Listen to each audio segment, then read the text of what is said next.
Hello, and welcome to Ben's Page Turners. I am Linus Ochai Godwin. Today's edition of Ben's Page Turners will be looking at the guiding principles on success. On the previous edition, we had Dr. Benedict Aliko on stage, and he gave a general preview on the principles on success. He spoke about self-government, productivity, leadership, and as well management.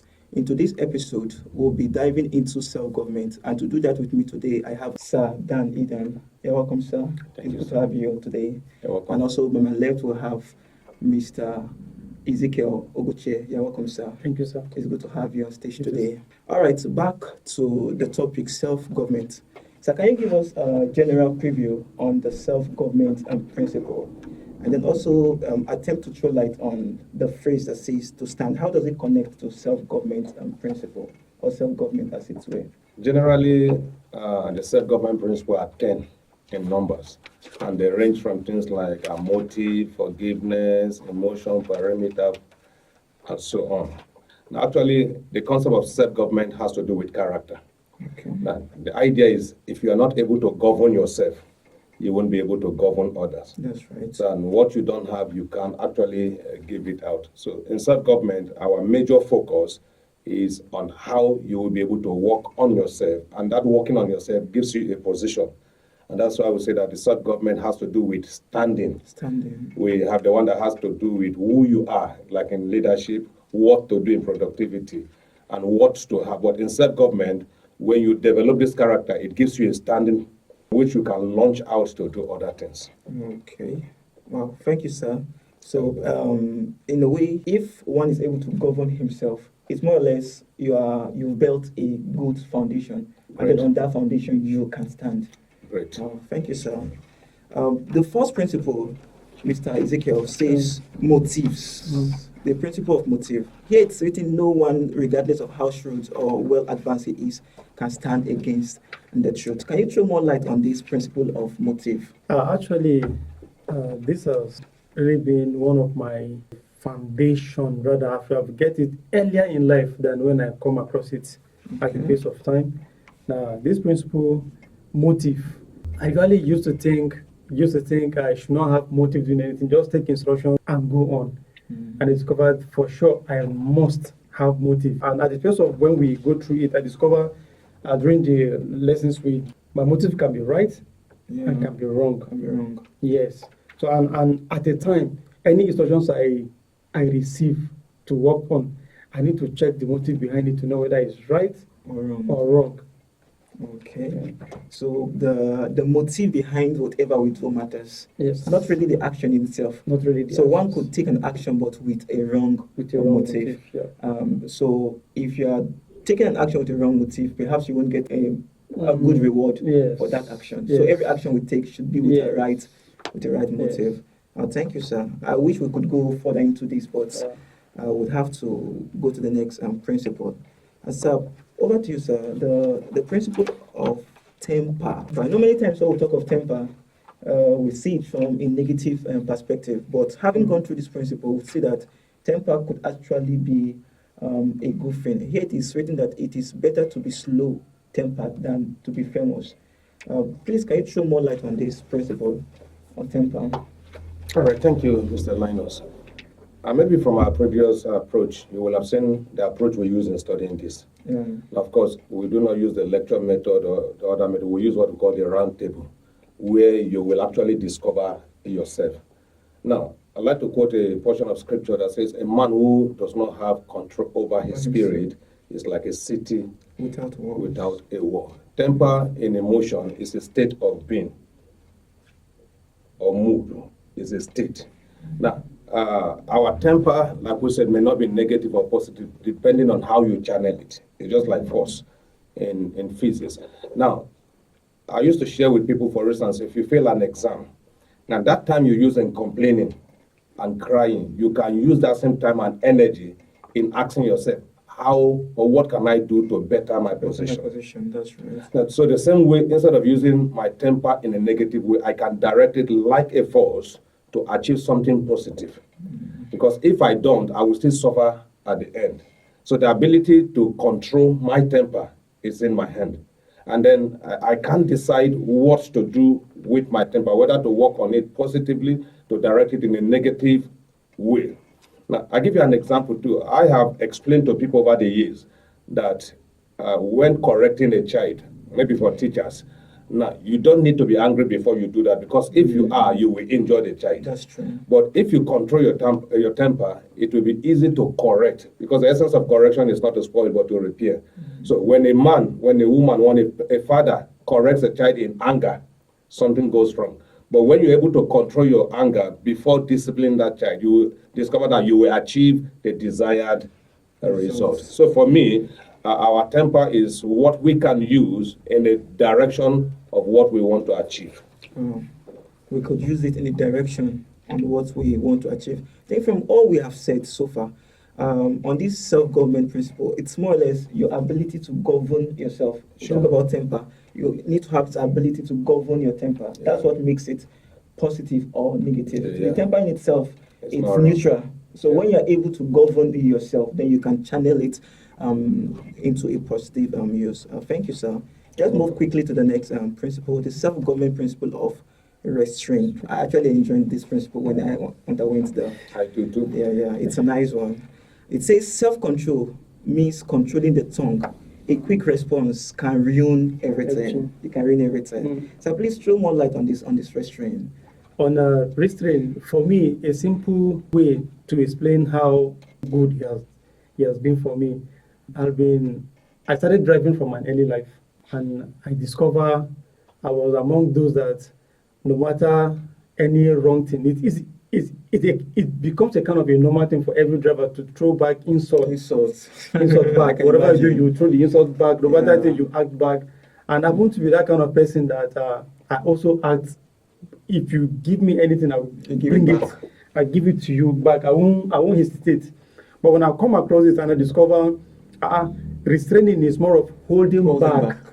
Hold it back, think it twice. What I'm doing, is it true? And I've happened to discover for me, retraining, holding it back is not delayance. Having that patience is not that they have delayed me or they have denied Denied me you. of doing whatever I want to do. And most at times, whenever I retrain it back and I think over it, I usually come up with good results, and I hardly have conflicts fighting around. Because at times you just do this, you will not think it, you don't know whether it will be harmful or it will not be harmful. So restraining have done good to me since I've come across it. And up to date, I still hold it. There was of recent in December, my brother was around, and he happens to work with us from the church down home, and I was with my wife, and she did something he knew.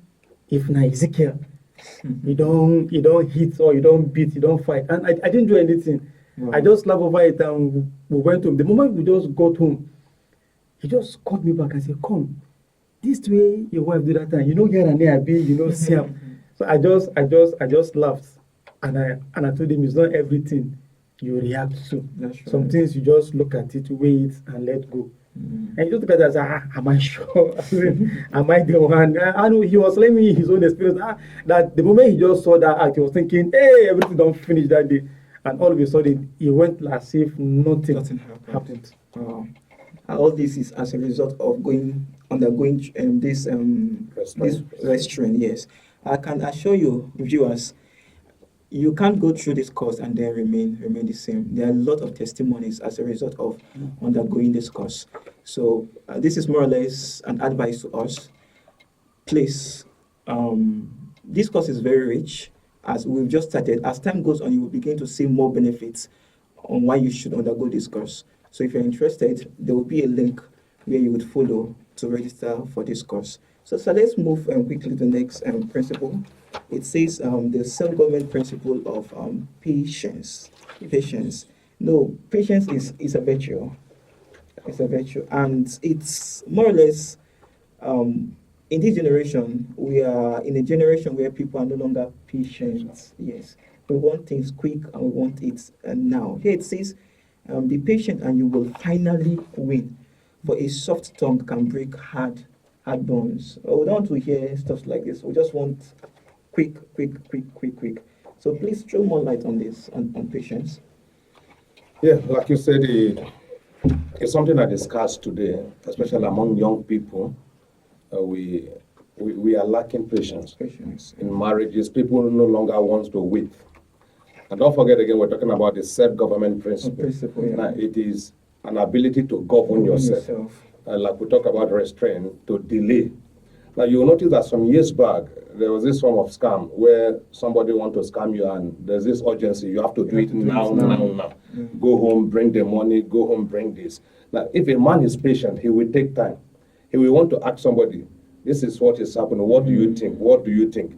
Now, within this process, you will have been able to save yourself. That's right. But because we are no longer waiting again, you see a lot of things happening to us. And I can assure you that one of the things that had kept our country to this level of sanity is because of some of these principles. If we have not gone through some of these principles, our reaction to the things happening around us will have been something else. So we encourage people, young people, married couples, to be patient. You also recall that many men have divorced their wife because they have some delay in childbearing, and the man is no longer patient. And just shortly after the divorce, they will discover either the woman had conceived also. So it is an ability to delay. Sometimes we can even delay self-gratification. That's right. So I believe that if we learn this principle, we will be able to govern ourselves, and then our character will be worked upon. Worked upon. Thank you, sir. Let's move quickly to the last principle for today, the self-government principle of emotion.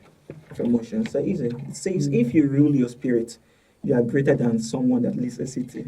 So sometimes some of this statement looks, a layman would want to disagree with it. How would you say ruling myself is, okay, say if you are able to rule yourself, you are better than Tinubu. Is it better you rule yourself than to rule Nigeria? So here it says, if you can rule your spirit, you are greater than someone that rules or that leads a city. Throw more light on this principle. You know, one major and rather, what I say, difficult thing for mostly at the age of your teenage, going to an adulthood, meant to do is having charge of yourself, having to govern yourself. At times, you see someone, an adult, but still in his senses, in his character, as if this guy no go school near you see some kind of behaviors and you begin to think these are where most get it wrong. And you discover in most cases, emotions, if your emotions cannot be set right, you know, it's not everything you feel you quickly want to respond to. That's right. I'm quick to emotions, but at the peak of this round table, it has helped me. It has helped me. Little things can make me cry. Wow. Just like a little things, you what is You will not cry. So one needs to have that strength, need to have that attitude in controlling emotions and temper. Okay. Yeah. Thank you for staying with us to this point. One fact I can tell us is that what we are doing here is more or less just 1% of what you would benefit when you come to take this course yourself. Because there are so many other things that we are not discussing here. There are steps you can follow on, okay, how was he able to start controlling his emotion? There are steps you can follow. And then there are also benefits you would get when you begin to control your emotions. So these are things you can only benefit when you come to the office to undergo and discuss. So thank you so much for being here with us today. We are grateful for having you here today. Saizi, thank you so much. Thank you so much. Viewers, thank you for staying with us to this point.